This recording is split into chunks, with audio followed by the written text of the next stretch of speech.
Je m'appelle Mohamed Sanogo Yérégnan. Je suis d'origine ivoirienne, mais j'ai la double nationalité française ivoirienne parce que je suis né en France et je suis né de père et de mère ivoiriens. Donc je jouis de la double nationalité. J'ai rencontré Jésus, j'ai donné ma vie au Seigneur Jésus en 1988. Déjà depuis 1987, je manifestais un certain intérêt pour l'évangile et je voudrais vous conter un peu comment cela s'est passé. Aujourd'hui, je suis pasteur, je prêche la parole de Dieu un peu partout dans le monde où le Seigneur m'envoie. Mais comme mon nom et mon prénom peuvent l'indiquer, Mohamed, c'est un nom très souvent, donc c'est un nom musulman.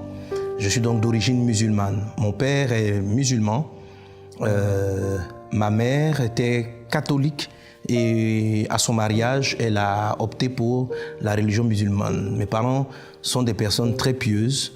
Très tôt, mon père nous éduquait, nous formait dans les voies de l'islam, dans les voies de Dieu. Mon père était un homme très spirituel, qui aspire beaucoup aux choses spirituelles. Notre maison était remplie de bouquins de tous ordres spirituels. Et très tôt, ça a attiré mon attention. Je crois que cet amour du spirituel que mon père avait, il me l'a communiqué. J'avais cette soif de connaître, de comprendre les choses de Dieu. Donc j'ai grandi, j'ai évolué dans cet environnement. Il m'a aussi inscrit assez jeune à une école coranique. J'ai donc appris très tôt à prier musulman, à faire les prières, à réciter les sourates. Voilà, j'étais un musulman, je dirais, assez moyen. Voilà, je ne suis pas un érudit musulman. Et dans cet environnement-là, donc divin, de prière, d'islam, tout ça, je vais vivre une vie quand même loin de Dieu. Très tôt, je vais rentrer un peu dans la débauche, l'impudicité, les filles, la tricherie, des choses comme ça. Mais je sentais profondément que ce n'était pas ma vie. Je vais être inscrit par mes parents à partir du secondaire dans un collège protestant. C'était le meilleur établissement à cette époque dans la ville de Daloa où nous étions. Mon père était directeur d'une société d'État. Je vais être mis dans cette école, et c'est là que je serai confronté véritablement la première fois avec l'évangile de Jésus dans cette école protestante, parce qu'on y avait des cours bibliques. C'était mon premier contact avec la parole, la Bible. On avait une Bible à la maison, parce que mon père, je vous dis, comme il est très spirituel, il avait toutes sortes de livres, et à partir de là, je vais commencer à m'intéresser à lire la Bible.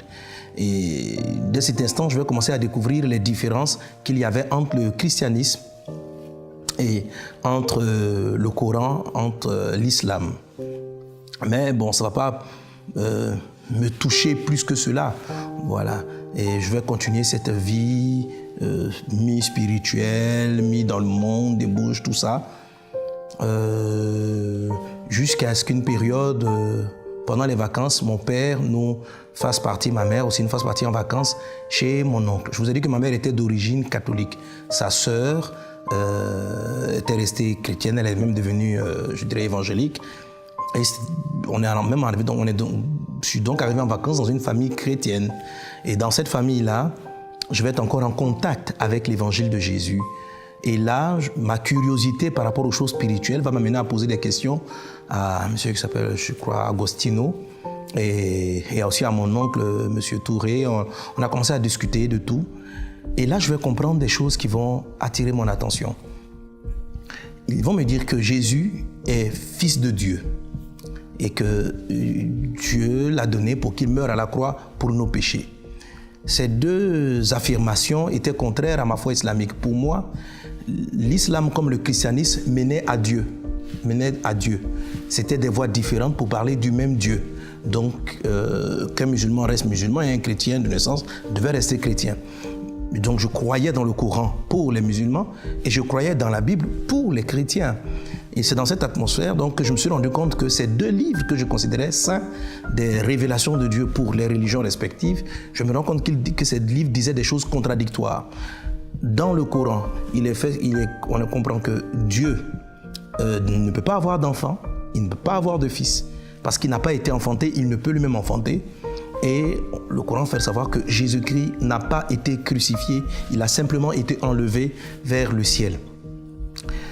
La Bible dit justement que Dieu a résolu le problème de l'humanité, qui était le péché qui séparait les hommes de Dieu, en donnant une partie de lui-même, qu'on appelle donc son Fils. Et Jésus est sorti de Dieu, engendré par Dieu. Il fallait enlever le péché des humains, enlever la tâche qui était sur eux, et Dieu a pris une forme humaine au travers de Jésus pour pouvoir porter le péché et mourir pour cela à la croix. Donc le fait qu'il soit sorti de Dieu, venu de Dieu, Fils de Dieu, lui donnait cette capacité. Mais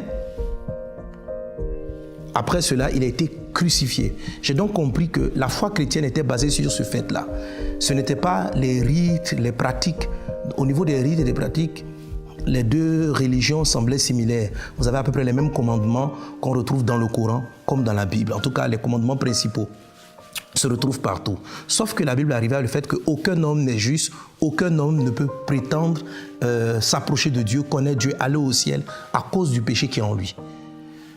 Et Jésus-Christ était justement venu ôter ce péché. Si vous enlevez la divinité de Jésus et si vous enlevez la croix de Jésus, c'est comme si tout le message de la Bible était faussé. Alors là, ça va m'amener à me poser des questions. Je vais dire, mais je ne comprends pas. Pour moi, ces deux livres sont des livres saints. Dieu ne peut pas dire dans un livre que Jésus est son Fils et qu'il a été crucifié, et puis le même Dieu va dire dans un livre que c'est faux.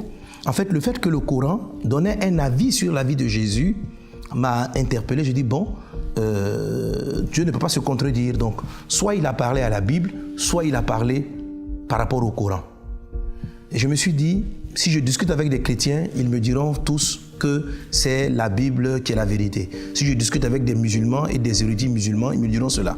Moi, j'étais musulman, mais dès cet instant, un doute va s'immiscer dans mon cœur. Oui, il va y avoir un grand doute. Et j'étais un peu culpabilisé par rapport à ce doute. Je commençais à remettre en cause ma foi islamique. Alors, je me suis mis à prier. Pendant mes prières, je n'avais pas arrêté mes prières musulmanes. Je faisais mes 5 prières par jour.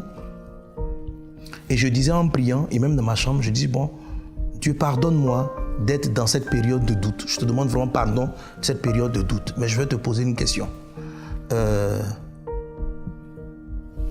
Entre ce que la Bible dit et ce que le Coran dit, qu'est-ce qui est vrai?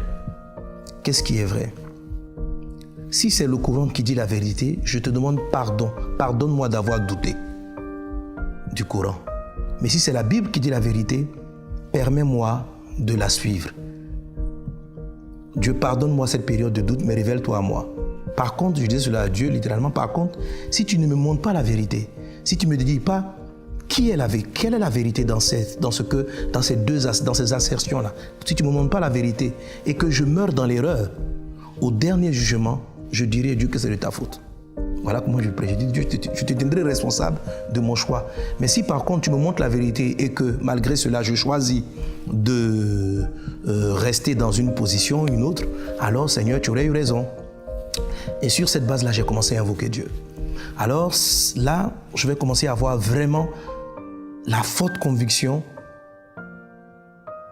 que Jésus était la vérité. Mais je me suis refusé de l'admettre. Je me suis refusé de l'accepter.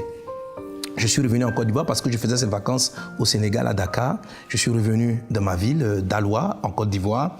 Et là, un jour, je rencontrais une fille. Je vous ai dit que j'aimais draguer les filles, j'aimais tout ça. Je rencontre une fille à qui je faisais des avances qui refusait constamment parce qu'elle avait donné sa vie à Jésus. Elle était chrétienne. Et celle-là va m'inviter au culte, va m'inviter à l'église. Je dis, bon, ok, je vais aller avec elle.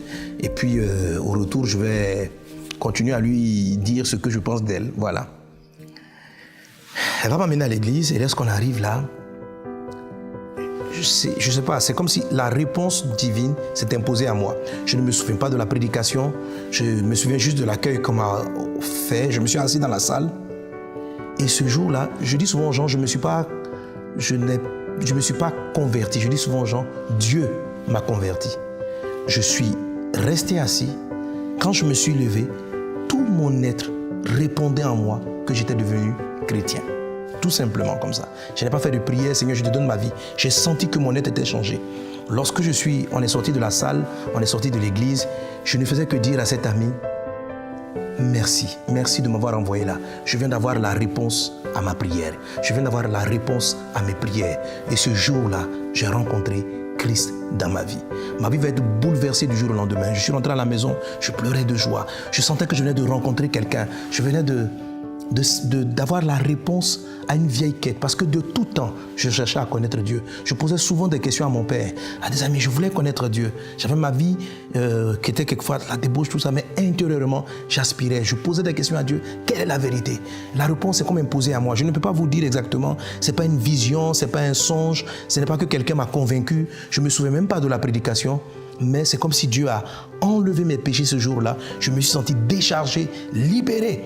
Et puis, ma vie a changé. Et après, j'ai compris pourquoi cela. Ce jour-là, j'ai décidé de suivre Jésus. Ma vie a totalement changé. Dieu a répondu. La réponse est imposée à moi cette soirée-là, cette nuit-là. Et dès cet instant, ma vie va totalement changer. Mon engagement avec Christ va être total. Je vais commencer à parler de Dieu, à prêcher l'évangile, tout cela. Mais malgré ce zèle, j'avais quand même une certaine peur. Vous savez, pour un musulman, devenir chrétien, ce n'est pas aussi évident. On a le rejet de la famille, le rejet des autres, le rejet des parents. Au début, je me suis caché pendant un bon moment. Et après, mon père a commencé à soupçonner. Donc, les persécutions allaient commencer à prendre place. Au départ, il a commencé à soupçonner, mais il m'a un peu parlé. Je faisais semblant de faire la prière musulmane. Donc, quand on priait, je faisais les mouvements musulmans, tout ça. Et un jour, je suis parti à l'église, mon père n'était pas là. Je priais chaque fois pour qu'il puisse aller en mission le dimanche ou les réunions du soir. Pour moi, être à l'église dans la présence de Dieu, c'était un cadeau extraordinaire. Aujourd'hui même, j'ai des difficultés à voir comment, des fois, pour des chrétiens, aller à l'église, c'est comme une obligation, un fardeau. Non, pour moi, c'était waouh. Avoir du temps pour rester dans la présence de Dieu avec les frères et sœurs en Christ, c'était extraordinaire. Je n'avais pas ce privilège. Tant que mon père était là, je ne pouvais pas sortir.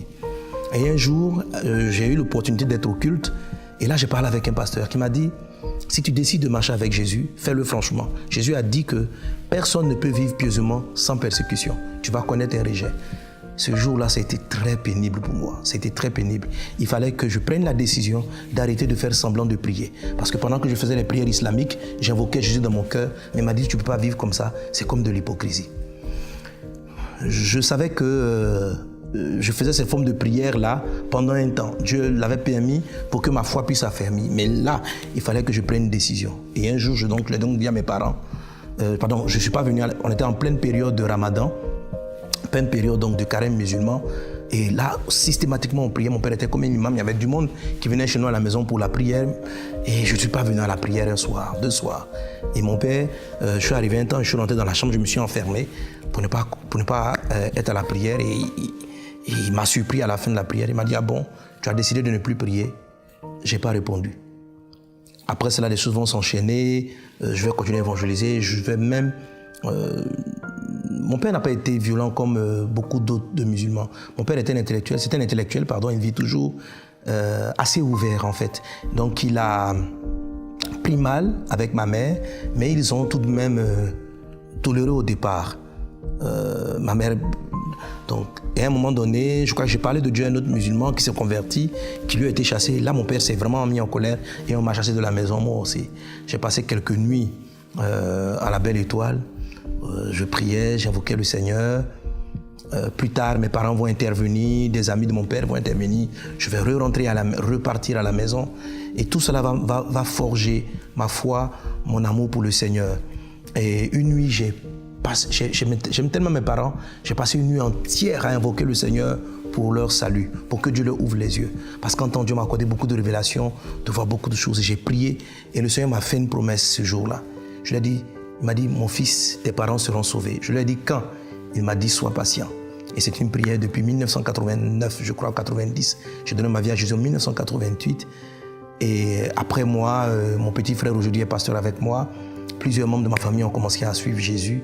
Donc la promesse du Seigneur est en train de s'accomplir. Jésus est le chemin, la vérité et la vie. Il a changé ma vie. Il m'a délivré du péché. Il m'a donné la force d'abandonner l'impudicité, le mensonge, la tricherie. Vous savez, lorsqu'on dit que Jésus vient effacer les péchés, c'est extraordinaire, c'est vrai.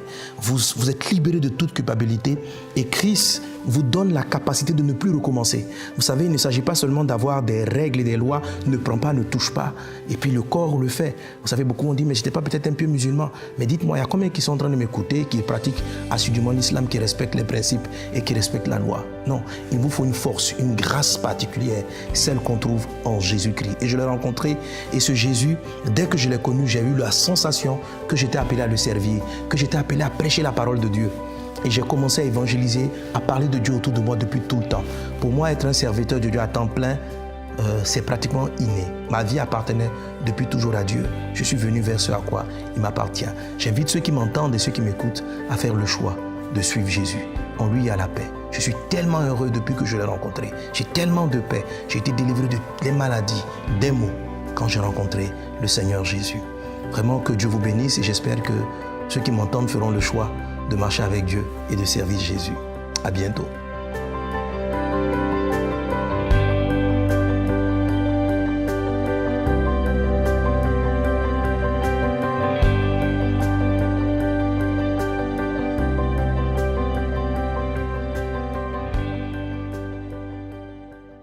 Cette émission est rendue possible grâce au précieux soutien des partenaires d'Enseigne-moi Canal International.